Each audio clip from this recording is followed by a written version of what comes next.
Let's watch. Is Joe Biden's bid for re-election in trouble? At the time for old men, it just isn't. I definitely think they overlook the achievements of the Biden administration. Like what is happening right now is an active genocide. I feel like it's time for something new, but it is what it is.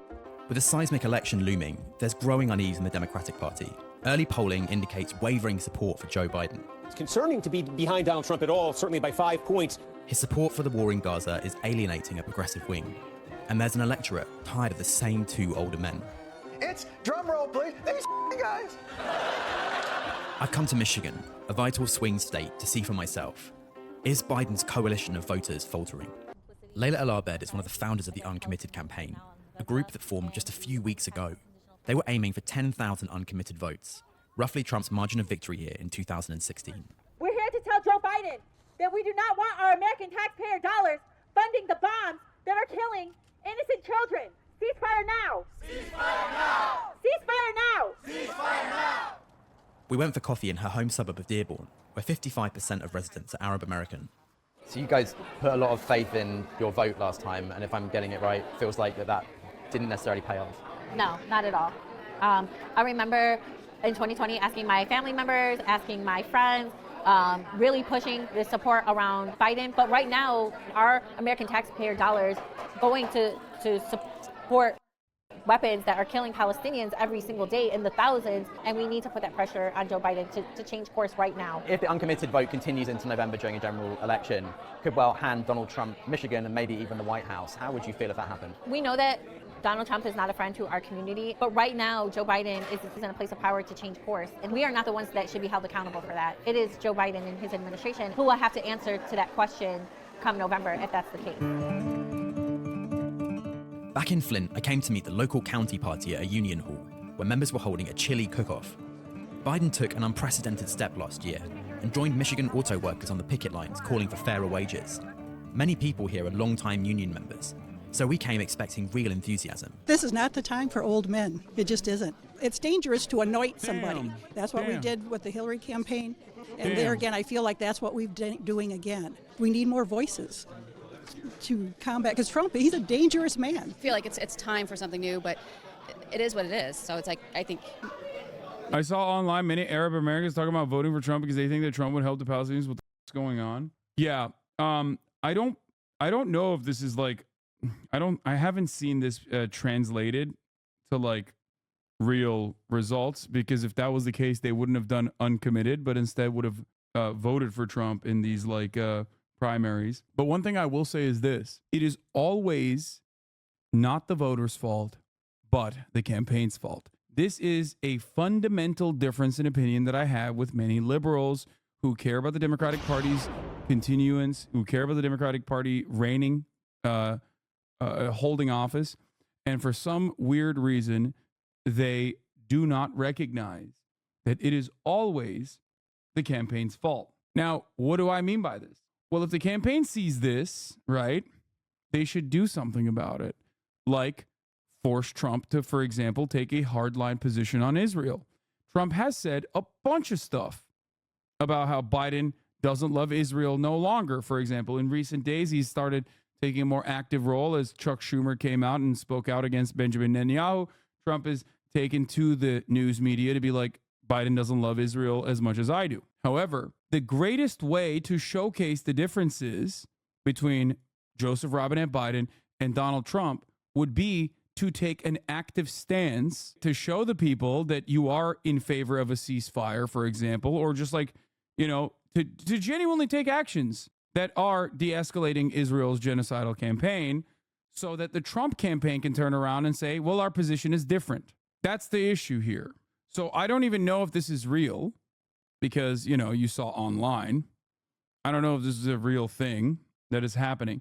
But if it was real, okay, if it was real, then it is still the fault of the Democratic Party, because thinking that the voters are making like reasonable decisions and are not just seeing it rationally in the same way that you're seeing it is stupid. That's not why or how people buy cereal even, okay? You have to sell why people should vote for you. We have completely dropped in the most like politically inclined audiences, especially. This is a phenomenon that I see in these circles more than anywhere else, we have dropped the notion the Democratic Party is supposed to try to win your vote. We are so used to people voting for the Democratic Party as a matter of harm reduction, as a matter of principle. Of course they're going to vote for the Democratic Party. What the do you mean? That people just don't even consider how people vote anymore in a country where the plurality doesn't vote for either party. They just don't vote. You can't force Trump into taking a position. Trump will merely say this would have never happened if I were president, and I could end this in a day with a phone call without specifying how and his vote or followers would eat it up. Yes. The difference, however, is that if Trump does start making more and more statements about how different his opinion is from the Biden campaign, and Biden actually shows the Arab voters in America, if he does care about them at all, I don't think he does, that the voters will make up their own minds. You cannot consistently try to shame voters. 2020 had the highest voter turnout in almost 100 years.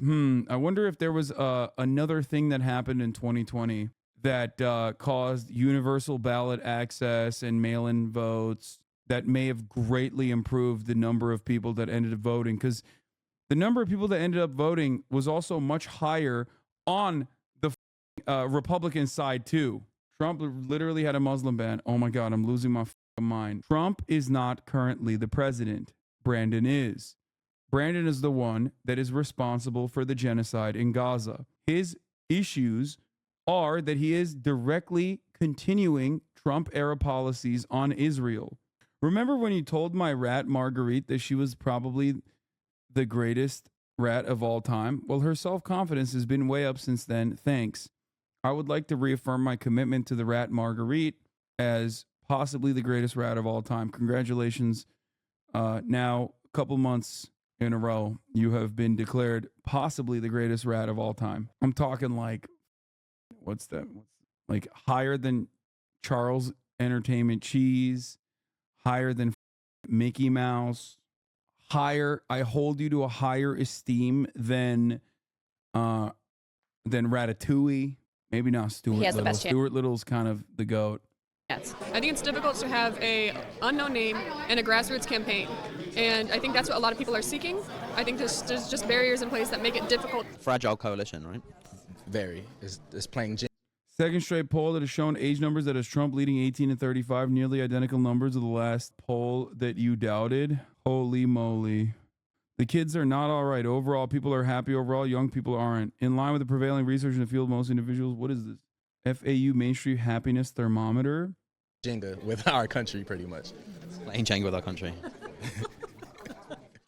Ashley Prue, chair of the party here, was counting up the final votes for the cookout. So people are still voting, but I am just starting to tally, so we don't have to do it all at the end. Can I ask you about another election that's happening in November? So we've spoken to a lot of the members here. There actually seems to be quite a lot of ambivalence about his candidacy. I just wonder if you're bracing for an uphill battle in November. I am aware of the current kind of pushback that he's getting. I'm aware of the push to vote uncommitted by some. I don't think for certain demographics he's not, I think, their favorite choice, but I'm hoping that people will understand that if and when Joe Biden... That's cool. That it is basically the same energy as the Biden campaign, which is very dangerous. Biden gets the nomination, that he's going to be our candidate, and I'm hoping that they realize that the alternative is just not feasible. And I do want to say, everybody's chili here was somebody's favorite, it looked like, so every chili got at least some points, so thank you all. All my Michigan Muslim friends are voting Trump because of genocide. Well, good luck if they think that Trump is going to be better on the issue of Palestine or just Muslims in general. They're just wrong, objectively. I'm not going to sit here and tell you that you have to vote for Genocide Joe, but make no mistake, anyone who thinks that Donald Trump is going to be better than Joe Biden to the Palestinians is entirely oblivious to the realities. October 7 is definitely the fault of Joseph Robinette Brandon, but there's another party involved there that is infinitely more responsible, and that is Donald Trump. How will Biden be better? This doesn't mean that Biden is going to be better per se. I'm just simply stating that Donald Trump's actions, which the Brandon administration continued on as it pertains to Israel, is exactly how we got here to begin with. The problem is The Democratic Party is not doing enough to showcase the differences between Joseph Robinette Biden and Donald Trump. And more importantly, it's not showing exactly how they will, not by using this, but actually, using their actions. So it's a one-party system, just say it. Wait, what do you mean? I have already mentioned that it's a one-party system time and time again. What the fuck are you talking about? We have like a fake duopoly. What? That's like what I say all the time. Foreign policy has significant tolerance to party change. You are wrong. If Hillary won, she would have done the same thing as Trump, but massage the narrative better. I don't think so. Same reason why Obama didn't do it either. I mean, we will never know, but I don't think Hillary Clinton would have made massive foreign policy failures to the same degree as Donald Trump. You know what's interesting, actually? I don't even think Joe Biden, if he won, he would have won in 2016. I think that if Joe Biden won in 2016, he wouldn't have done the Abraham Accords and shit either. Like, I think the fact that Trump did it caused Joe Biden to be like, yeah, no, I'm going to continue this. I don't think he would have gone out of his way to change longstanding U.S. policy of just like turning in the other direction. He does love status quo like that. It took a few months for it to pay off, but it's the funniest thing Amy Schumer ever said. Zone of Interest is the movie of the year at A24. Wait, when did she say it? There's no way she said it recently, right? Right around when it was released? Oh, that's funny. That was in December. Why is it? Oh, okay. I wonder what she feels about that now. What? It's a good movie?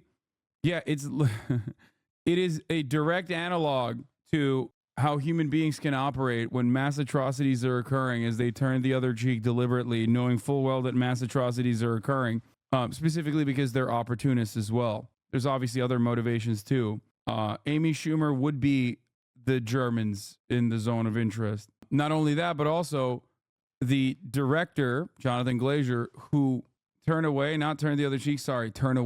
You're right. The director, Jonathan Glazer, basically said as much in his acceptance speech. Turn a blind eye is better than turning the other cheek. Sorry, English is my second language.